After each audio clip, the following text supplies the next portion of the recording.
The other day, I had the opportunity to chop it up with my dear friend, Wil Black. He's the sole reason our show sounds so good, despite me sometimes recording in inconvenient spaces. His music production is unmatched, but before all of this, him and I were co-workers at Ruby Tuesdays. Over the past 25 years, we've experienced so much growth, celebrated marriages, laughed, and spoke deeply about our dreams and children. We've also buried friends. In this episode, we talk about politics, why Black men voted for Trump, and how they're likely to do it again.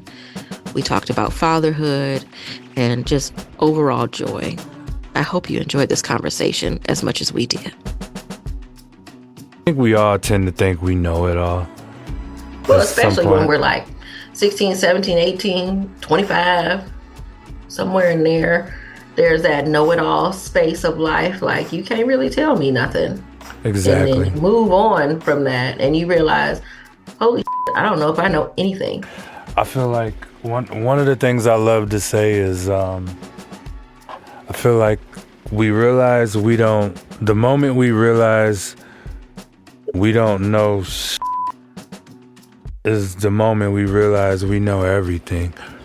Or, I mean, see, now I gotta smoke. I'll figure it out. So, I'm down to talk to you about any and everything. I know what I suggested before. And, well, I figure we get a little politics in there. Talk about the election. I'd love to hear your take on this whole Fannie Willis situation. Oh, Fawny. I think it's Fawny. Oh yeah, my bad. Yeah. Fawny, which I still not quite understanding where that name came from. Maybe it's an old family name or something. I'm not sure. Well, I've learned a lot because her dad was a Black Panther. Did you know this? No, but when I saw him testify, or a piece of him testifying, I got some of that. I got a feeling that there was a lot of you're not about to sit here and tell me, and then I'm gonna sit here and lay everything out for you in a very unapologetically Black man sort of way. Yes, and knew how to maneuver, how to be respectful, but it was very, very interesting. I've been kind of obsessed with it slightly, Really? And I haven't watched the majority of it. I've only really seen the clips because I heard about it, I read about it a little bit. I find myself reading like The Guardian, somewhat of the New York Times. I have a subscription to, but there are so many things that are behind paywalls. And so then it's like following up on like TikTok, and a lot of the TikTok videos, there are a lot of people who recap and will re-show some stuff. So I'll catch things that way. Mm-hmm. But, I didn't realize I should have realized that they were going to make such a big deal out of this as a stall tactic. And really, that's all that I think that it is. It's a stall tactic to keep the conversation about something other than Trump and him trying to steal the election in 2020. So let's make it about this Black woman and whoever she might be sleeping with. And I have the feeling that the soon-to-be ex-wife of the guy, the special prosecutor that Fani is supposedly having a relationship with, that she's getting some side money or, some sort of kickback from the Trump folks to like keep throwing flames on this, because she might be a bitter wife. She might be a woman scorned. She might have real qualms with her soon to be ex-husband, which is completely understandable. But I think even with all of that, like, I'm not about to add something that's might end up hurting the case around him trying to steal the election. Like, there's just too many different spaces. Like, okay, so if you had an affair, you didn't have an affair. We're not together, whatever. I'm mad, all of that. But what I'm not about to do is help the Trump administration or the Trump lawyers compile such a case that it ends up making his case null and void. I'm just not about to do that. That doesn't even make any sense. And I can't imagine too many folks would if they gave a crap. Well, just based on the stuff that I've listened to, because, this has kind of replaced some of my usual podcast listening over the last week or so. What I'm learning is if you are doing things dirty or you're not doing things by the book and they want to get you, whoever they is, they will.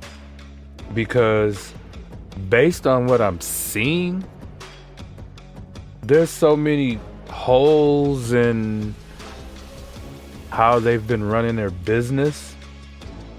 There's too many question marks. You know what I mean? Yeah. And it's like I just feel like, especially as Black people, we know that we have to be that much better, or we have to be,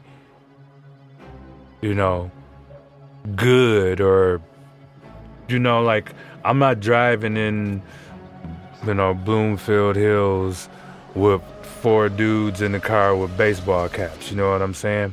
My white friends ain't even thinking about it, and they're cool. So it's like, with the bass thumping and right. And it's like, I feel like that's in an odd way, it's almost like some Kwame Kilpatrick type It's so stuff. funny that you said that, because I was gonna say the same thing, that sometimes I think we get to a certain level and we think that we are actually equal, and forgetting that even though we might have a title, we might have some money, we might have some stature and some clout, they will find a way to remind you exactly what they think of you.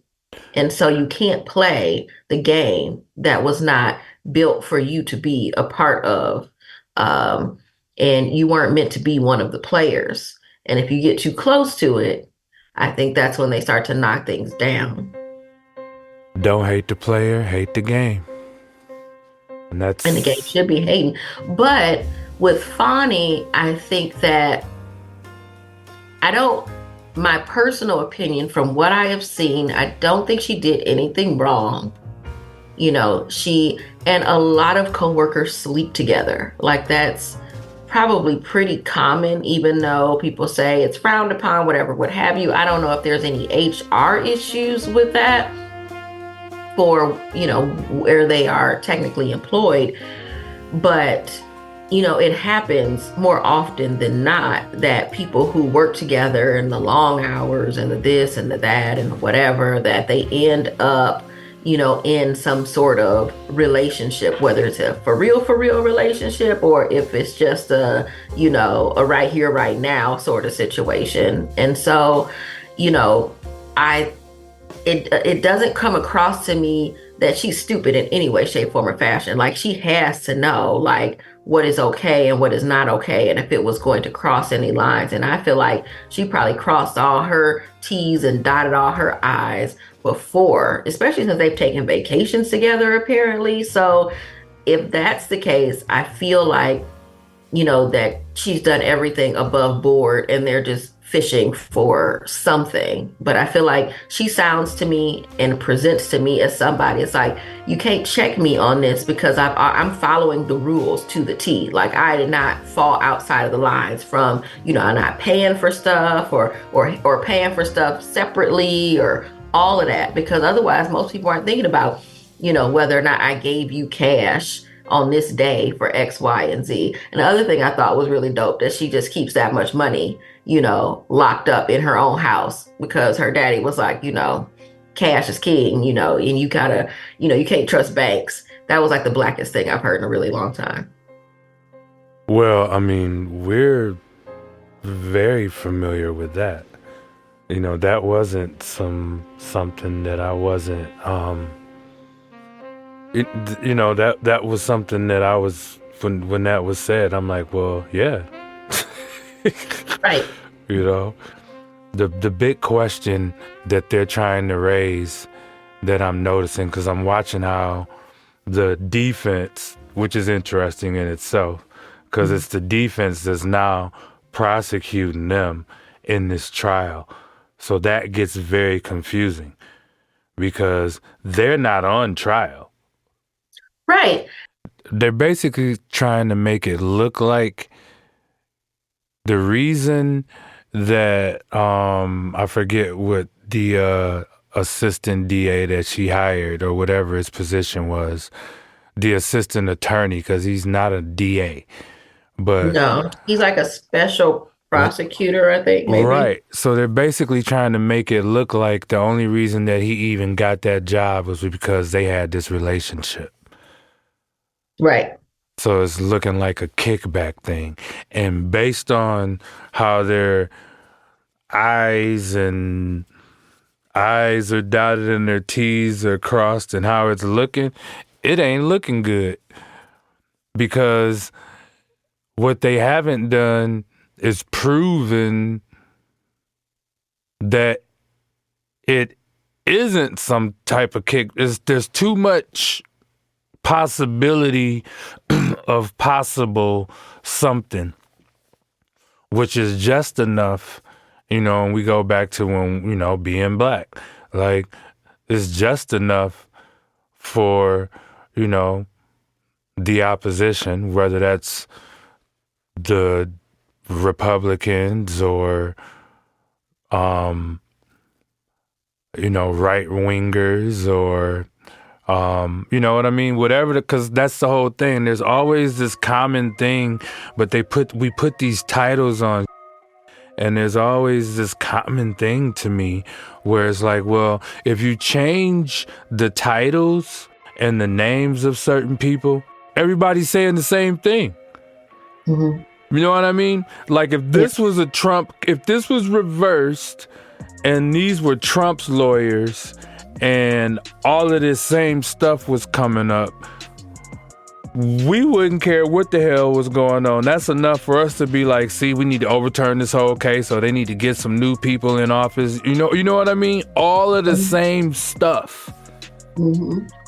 So I find that interesting. I'm sorry, I'm kind of going out on a tangent. No, off you're on a fine. tangent His about name that. is Nathan Wade. Yeah, Wade. Special prosecutor Nathan Wade, but he was a private attorney who came on to help oversee the case. And don't quote me because I could be misquoting some of this or explaining it wrong. So I don't want to be putting out misinformation.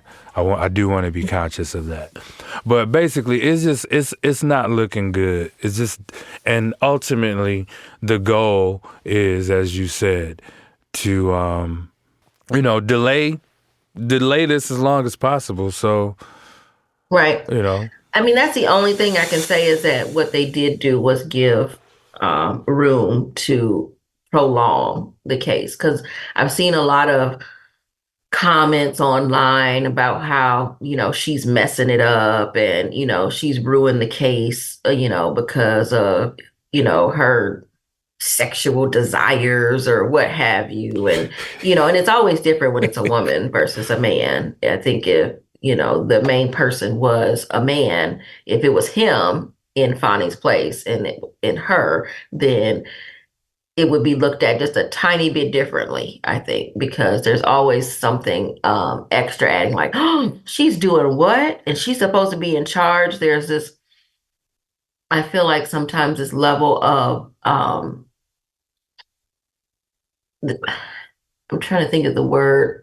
I don't know, but there's like a station, like if a woman gets to a certain space, she's certainly not allowed to mess up. You add blackness to it, and you got that, I got to work twice as hard. You add a woman to that, and it feels like 3 times as hard. And then if you do something, like everything is looked at with such a microscope and such a with such a fine-tooth comb. It's like if you're doing anything and anything having to do with sex, heaven forbid that, a successful woman is sexual. My gosh.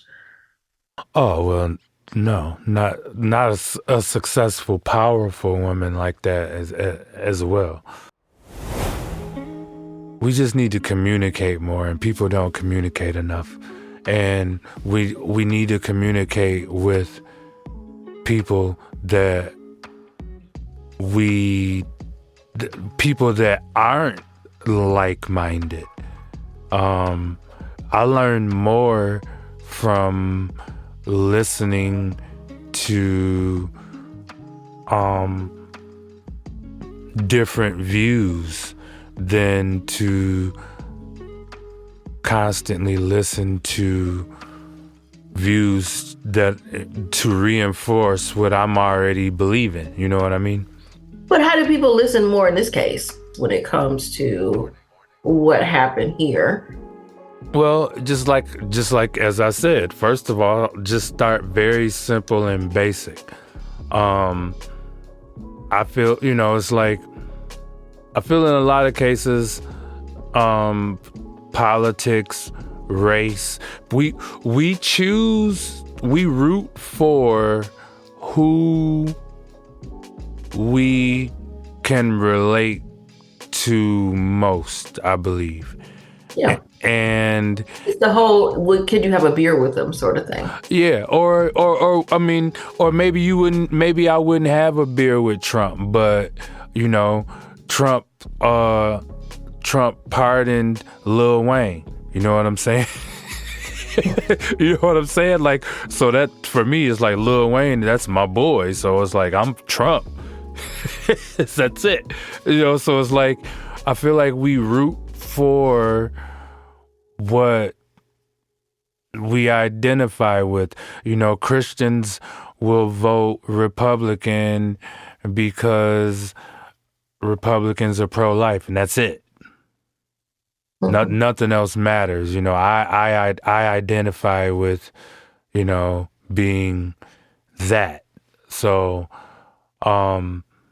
with that in mind, I feel like sometimes we have to put ourselves in the other shoe as this conversation is being had. If you're talking to an atheist who really believes that, the worst way to start off the conversation, I believe, is telling that atheist they're wrong for believing that because you're Christian, And I think that's what most of us do. We start off with well, I believe this, so since I believe that, then you're just wrong. And we're not willing to start from a place of, okay, let's just start from the place of really having a strong belief in something and respecting that belief, and then being okay with disagreeing as well. We don't have to fight, but just starting from a place of truly wanting to understand instead of wanting to be right. Mm-hmm. So are you saying you vote for Trump?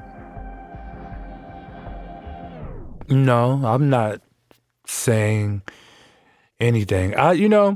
This is funny because I expected this question for some reason when I knew that you and I would be having this conversation. Why? I don't know. I just figured it may come up. It was really weird. And well, there are a lot of black men, and I didn't pull up the stats. I might try to find them, but there are, the stats that there were quite a few black men who voted for Trump last go round.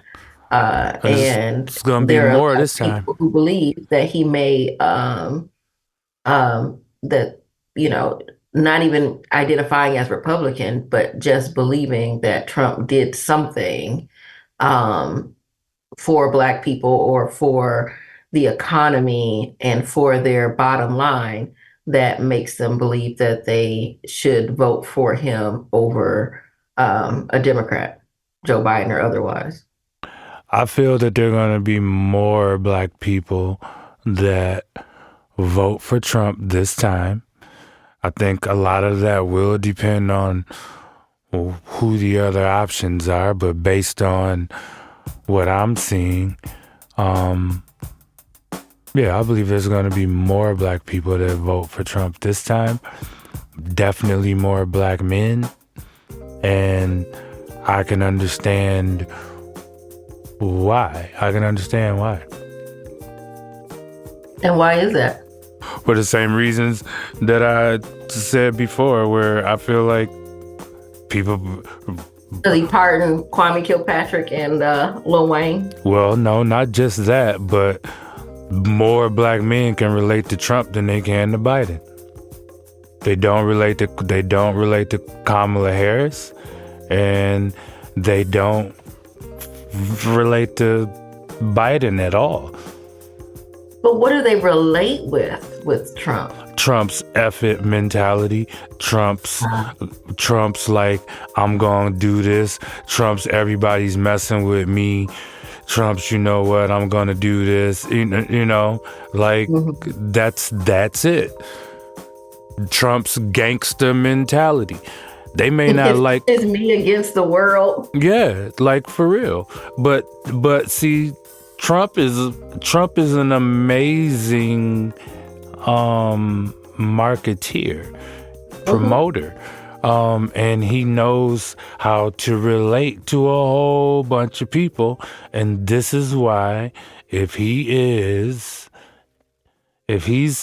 on that ballot, he's going to win. That's what I believe. And what do you think that will do for black people if he wins in this country? You know what? I honestly, I don't know, because I don't know.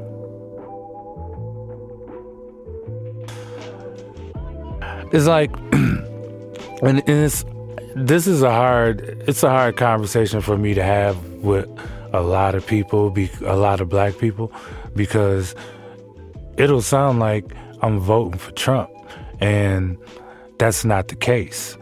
But I'm not just gonna roll with just roll with Biden just because. I'd rather vote for some, you know, one of the independents, you know, somebody who's more in the middle or just whatever. But I'm not gonna just roll with it because I feel like none of them have our interest in mind. It's like we're picking, well, what's lesser of two evils. Yeah. And they say that all the time, you know, it's the lesser of two evils. It's like when do we move past having to pick between, you know, Satan and Hades? Like that doesn't sound like the pathway, you know, or the road to Oz, I guess. It's easy to say that when we're doing good, you know, like, you know, it's hard to not, it's hard to not, it's easy to eat healthy when you have money. Yes. You know, when you have options. Oh yeah, when you have transportation. Right. You have the tools at home, the right pots and pans, and you know, a good stove and all of that, and access to recipes, and oh yeah. Right. And you can go to Whole Foods / Whole Paychecks, and it ain't a problem. Exactly. So I feel like, you know, I relate it to that. It's like, but when you don't, so you're saying, so if you're living in the hood and you only have access to a McDonald's and a corner store, a check cashing entity, and a Popeyes, mm-hmm. if that's all you got, then what do you do? Right. You going to the Popeyes and you've been eating the Popeyes and that's what you know. And Popeyes is amazing and it's the best chicken you've ever had. And I mean, there's no better chicken. You can go all over the world and maybe you may find some great chicken at some point if you decide to travel and leave your comfort zone of, your neighborhood or your city or your state or whatever. But otherwise, if that's what you eat and that's what you've been fed and that's what you're used to, then that's what it is for a lot of people. Sometimes people never leave Right. their space. They can spend their whole lives in one city and never leave. And there's really nothing wrong with that. Like You think? I don't think there's if they're happy.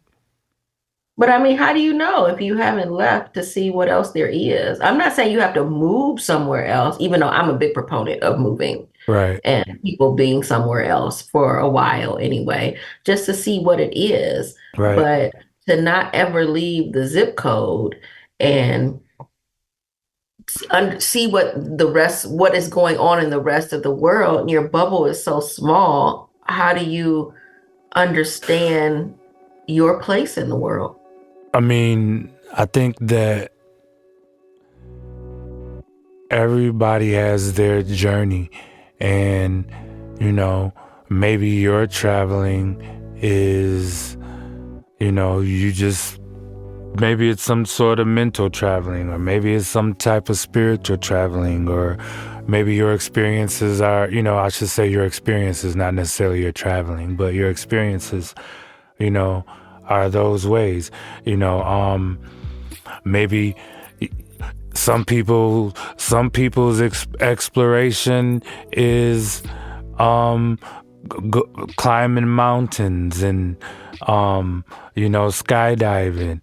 Other people's form of exploration is in a book, but I've learned that I feel that all of it is needed and all of it is a part of the bigger picture of what's supposed to happen in life. That's just what I think. Some people are like, I hear people say stuff like, man, all that MF does is talk about dogs, and they just care about the dogs. But we need people that care about the dogs more than they care about people. I have this analogy or this thought in my head where I believe that there's about 5% of the people in the world that supply pens and lighters. Like, when was the last time maybe you might be different, but how often are people buying pens and buying lighters? I can't think of the last time I just bought a pen or a writing utensil or maybe a lighter. But we all seem to have them. But they're coming from somewhere, They're coming from me because I enjoy buying office supplies. But see, so you're one of those people, right? If I turn around, I could probably pull out 50 pens in this room. Right? Literally. And you leave them all over the place, right? Literally. I have pens here. I've got another thing of pens. And the ones that I buy that are branded for Make It Work Nevada, those I intentionally left all over the place. But I'm actually kind of stingy on my pens because if I get good ones, like this is a good one here. I love this Uniball Vision Elite. Like this pen right here, if I let you borrow it, I'm gonna be like, you done right now? You done right. I'm gonna take my pen back now. Thank you. It's my pen. That and like the Toll pens, I'm kind of a pen snob. So I've got my colored pens and my highlighters and all that. But yes, I am someone who buys a lot of pens. And I got a stash. And we need you. Maybe that's why I'm on this earth, because I certainly pens and sticky notes.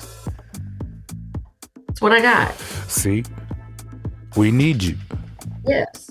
I believe there are some people on this earth that are meant to be sticky notes. Everywhere. Oh sticky my goodness. Notes. Oh no, that's...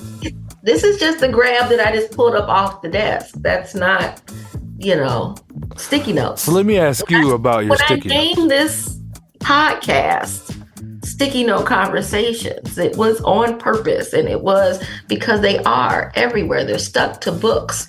They're inside of my note. They're everywhere. But that's how I focus, and that's how I can say, if once I throw a sticky note away, that means I finished something, which is great. Or I have my ones that are just my little quotes about things that I stick them around to remind myself, that I can do something when I feel like I can't. Well, let me ask you something about your sticky notes. Do you actually use them? Yes. Because I'm like, I just saw the amount that you had, and it looked like the thoughts that are in my head. Mm-hmm. But when I write those thoughts down, sometimes it's even more confusing because I write them down so fast that I don't even know what I wrote. Well, you have to, take the time and write stuff out. So this is a big sticky note. And so things are written here. This is about, this is a to-do list basically of stuff. Yeah, that's a sticky list. I still haven't done. Yeah, that's not a note. That's a list. Yeah, there's a list, but it's still on a sticky note. It's on the extreme Post-it notes, which are nice because they stick to anything forever. Wow. So you can stick that and it won't fall down. But,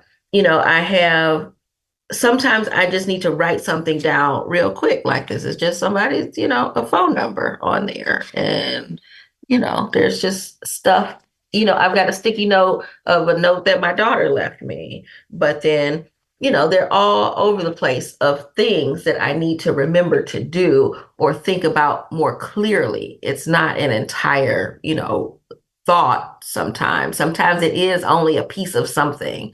I'll be in a movie sometimes, and if they say something that, triggers me to want to think about this more or research it more, I will write it down on a sticky note. If I don't have a sticky note, then I'll write on the back of a receipt or something. But things just come to me.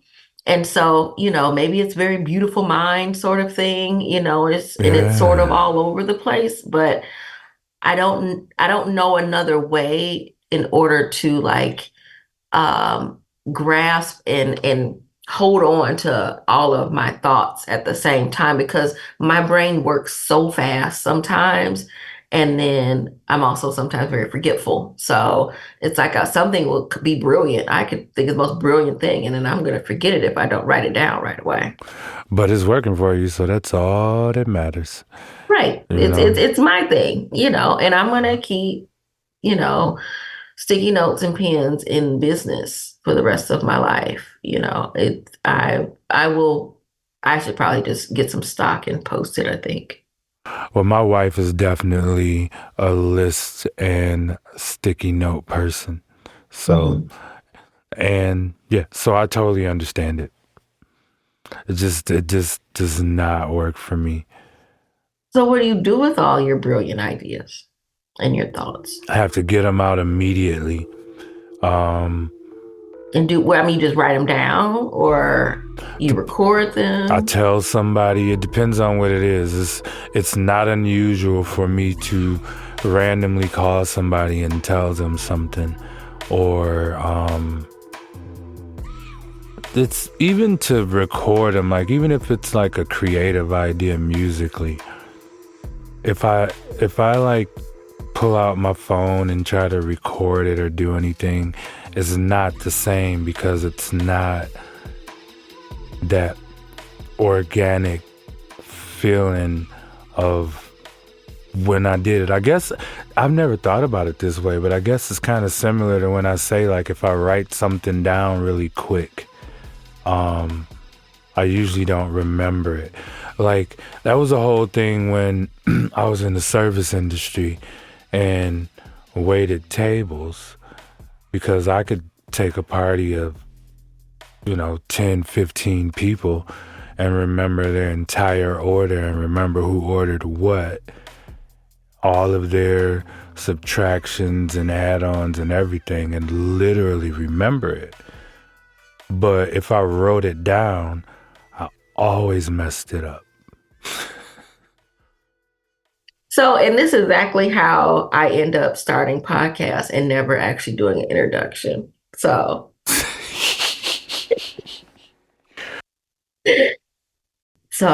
what I'm going to do is, this is another episode of Sticky Note Conversations. And it's a very exciting episode because we're going to get a little bit of the behind the scenes and have a very interesting conversation and continue an interesting conversation with another one of my favorite people, Mr. Wil Black. Whoa. And so how I would describe you if I was introducing you is, I would say you are a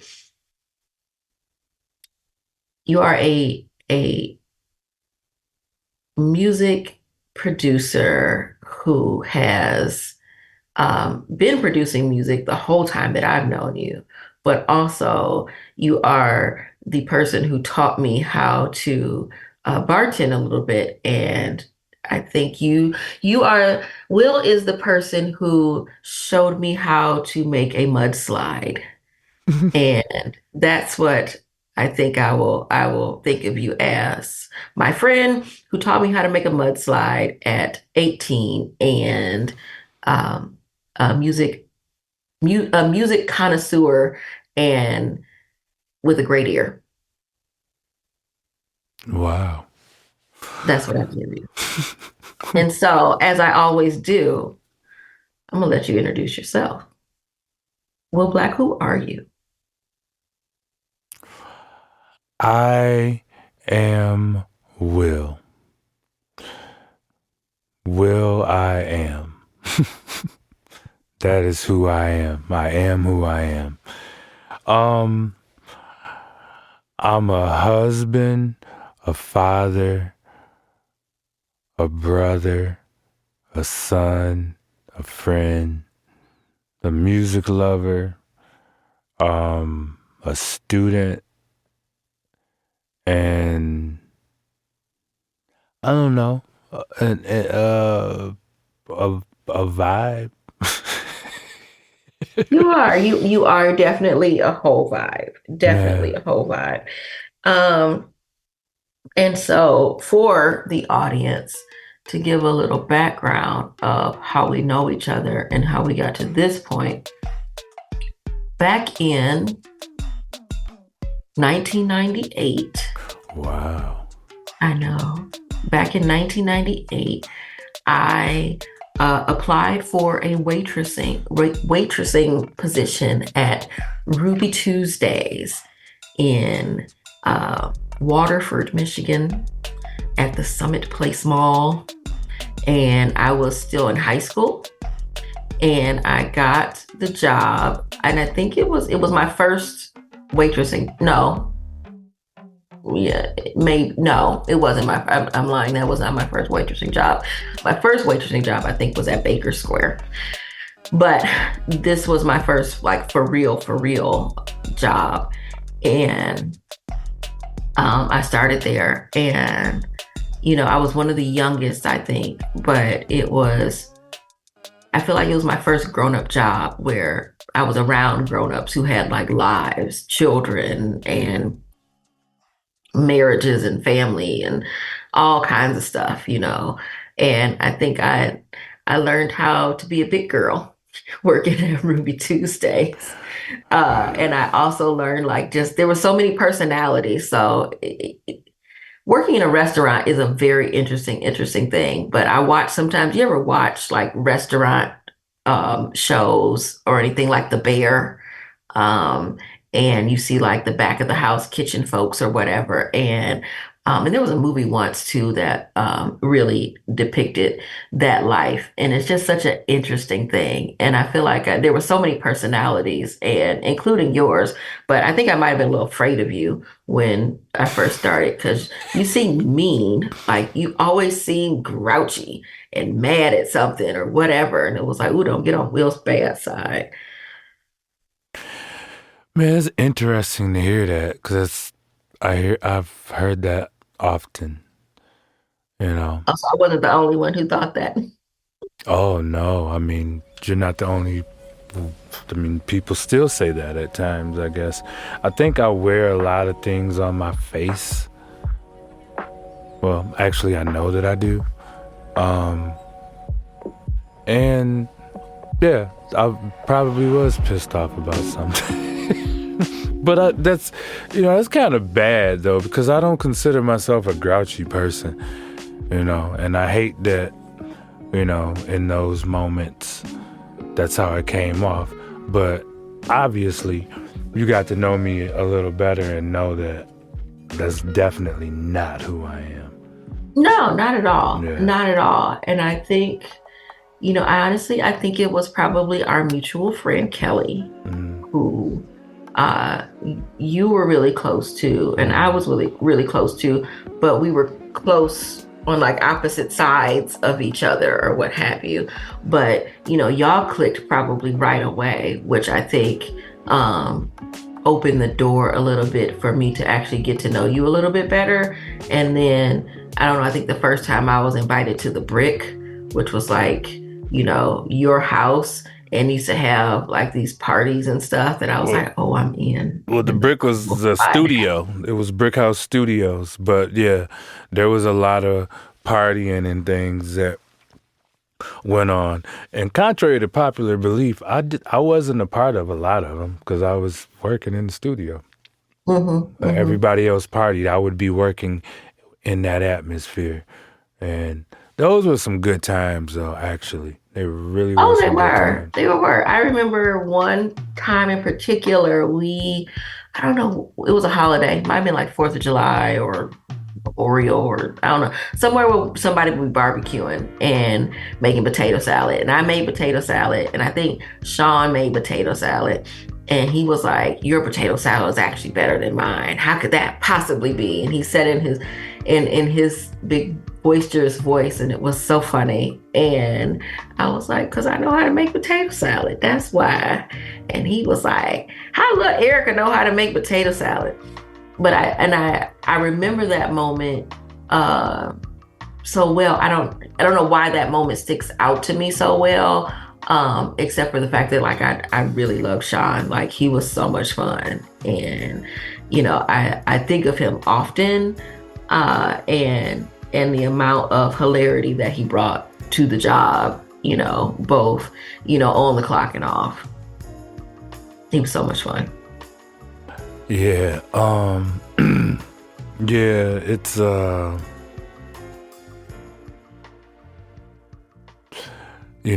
to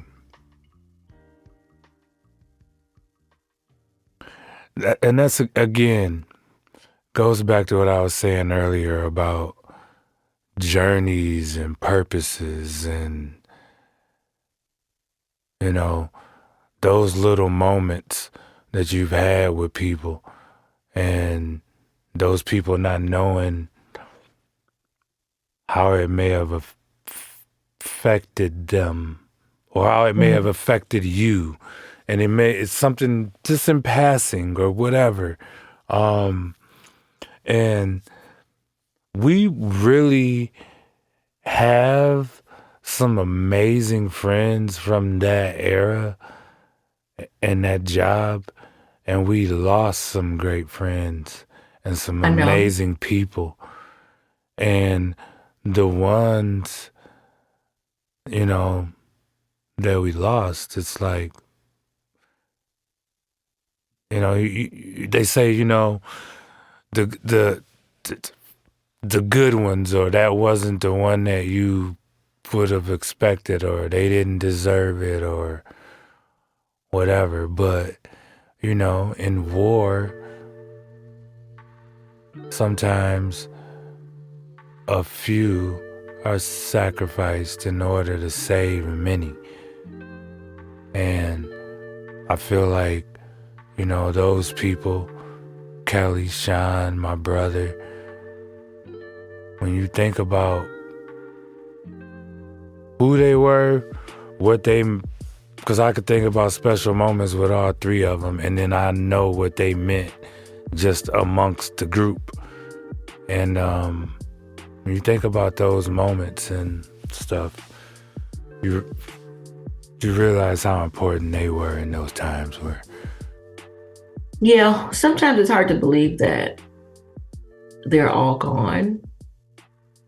I don't feel old enough to have lost good friends. Because I remember as a kid, I always tell everybody I was a daddy's girl, and I was my grandfather's baby. Like everywhere he went, I wanted to go. Everywhere, and, I called him daddy. And he was, the greatest man that ever lived to me. And when I was little, I would go to funerals all the time. And I didn't really think too much of it because I was hanging out with my daddy. I was just going wherever he went. I got to put on a pretty dress and I got to go with him wherever he was going. And, and being that young, you're not thinking about the funeral as, anything other than, somebody died. But what does that mean to you when you're 5, 6, 7, 8 years old? But I think about it now, the amount of funerals he would go to, because he was also very adamant, like if there's a funeral and you're able to go, you go. It was always ingrained to me, if you are able to go, do your best to get there. And so he would. But how that had to affect him to bury so many siblings and, parents and friends and cousins and aunts and whomever that he did, I think, it takes a toll on you, in life. And I'm thinking about it now that, I've lost like friends, you lose family members and people who knew you when you were younger. And that's hard. My mother died, my grandparents are gone. So, I don't have a whole lot of family left. And then when you start losing people you're just friends with that you meet randomly wherever and they become like family, it's like it's a really like surreal like place to be. To think life is just so fleeting sometimes, and the people that you don't think you're not going to see again or you're not going to talk to again, or whatever, and then they're just gone, and it all feels like, oh, well, they're too young. You're just too young to have died at 30 something or 40 something. Yeah, the hardest part sometimes is trying to understand it. And sometimes you just have to give up on even trying or attempting to understand it. I have pictures where, there's 4 or 5 people in them, and 3 of them are Sean, Kelly, and my brother. Mm-hmm. And just look at this picture and you can just see gaps. Yeah. Or you're the only one, or yeah. So Yeah. But it's so interesting because my dad passed when I was 7, and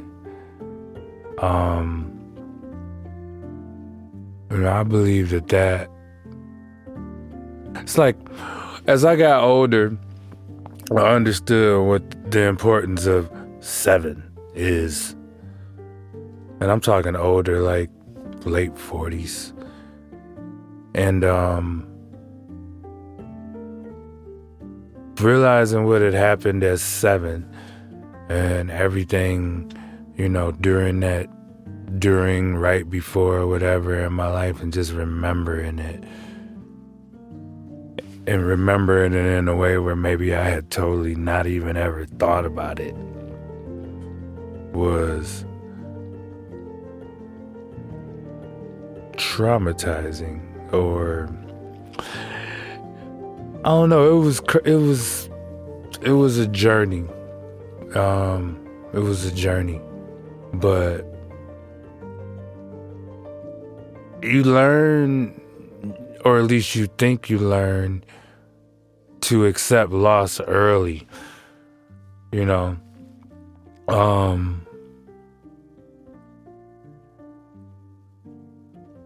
yeah, I was told, don't cry. You're not supposed to cry. Why do you think that is? I mean, because that's just what you're just not supposed to cry as a And because man. you were a boy? Or Yep. Mm-hmm. Yep. Because I was a boy. And I mean, that was something that my dad himself would have said, and I knew that at 7 years old. why do you think boys, men are not given the room to have the large array of emotions that humans naturally have? I feel though sometimes, and then especially for Black men, that the only emotion allowed and recognized is anger. Yeah, that's deep, because it's like, as a Black man, a lot of times I feel like I'm only heard, well, it depends on the situation, but a lot of times, for the most part, you know me, I'm pretty lighthearted. I'm serious but lighthearted. It's kind of, I could see where it could be confusing at times. Passionate, for sure. But I don't like to fight, And in most cases, I just kind of want to say my and maybe we talk about it and keep it moving or whatever. But I don't usually feel, it's like, I don't know, man. We'd have to have a whole nother episode if I started getting into all of that. As I'm thinking. 'Cause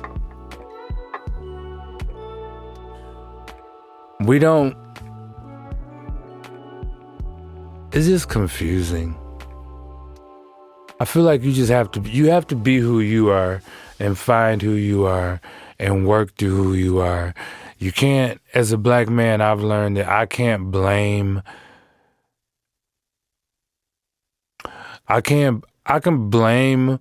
my parents for my childhood, maybe, but I can't blame them for my adulthood. Mhm. Well, yeah, I mean that's a point to make because we can have crappy childhoods, but at what point do we move from that and create the life that we want to have, or that we get stuck? A lot of people get stuck in saying, my childhood was awful because X. And some people have really suffered at the hands of, whomever raised them, or whatever adults were around, whether it was mother, father, grandmother, foster, whoever. They didn't see nothing else. Right. Like what you said, exploring. They didn't see other examples. These examples weren't real. Nobody lives like the Huxtables, really. Mhm. Well, Nobody. my friend Derek seems to think that he did. And I believe some people did, but that doesn't Mhm. mean that their lives were perfect, and No. they still had the same issues, just like every other family. You may think it's cool. You may think that, life is easy or whatever, but they still have the same issues, the That's same like type that of country shit. song. Which one? Um, All of them? No. right. No, I think it's called The Rug. And it's like everyone has the same dirt and dust. We're just Yeah. sweeping it under the rug. Yes. And as long as we are folding, I don't know all the words, but she said something around as long as we're folding our dirty laundry, then things look neat. It's all the same It's, I mean, I believe that. It's like, as a grown man today, I understand why my parents were the way that they were, based Mhm. on how they were raised, based on stories that my grandmother is what, 89, 88 now maybe?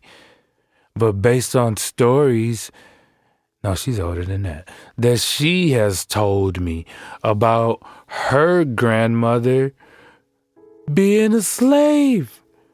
Mhm. These people, our ancestors, we say these people because we forget that slavery really was not that far, uh, you know, It wasn't that long ago. my No. grandmother can say her grandmother was a slave, okay? My mother, who grew up in Pontiac, Michigan, can say she was down south, and when she was in junior high school, and she went down south and she saw colored bathrooms and restrooms and all of that, and she didn't know what the hell was going on. That's my mother. They were raised by slave owners. They were disciplined by slave owners. All of their examples were from what they saw being broken through slavery. Mhm. This is the truth. It's complicated and yet sort of simple in a weird way. I mean, you beat your kids. You raise them, don't say nothing. You're to be seen, not heard. You crack the belt to invoke fear. I mean, what is that? That's, Yeah. that sounds like slavery to me. You ain't got no opinion. You a kid. That sounds like slavery to me.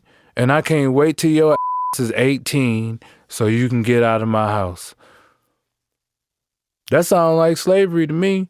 Now, don't get me wrong. I'm not saying that it's slavery and, your parents didn't do the best that they could or they didn't go through things, because I definitely know that, I don't feel that my parents didn't do the best that they could at all. I don't feel that, but I feel like we all have that we put on our kids.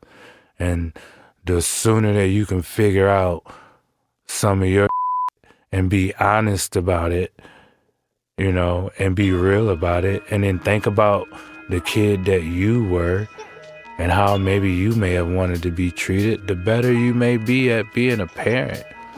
And then realizing that every session is a lesson. Every time you do something, you learn something. You don't beat yourself up. Keep moving. Well, we really hope you enjoyed this conversation, but there's more. So, part 2 with me and Erika Washington on Sticky Note Conversations coming up next week. Thanks for listening to Sticky Note Conversations with Erika Washington. Hosted and executively produced by Erika Washington, with music, mixing, and editing by Black Gypsy LLC. Special thanks to KUNV 91.5 in Las Vegas. This show is powered by Make It Work Nevada, a project of Tides Advocacy.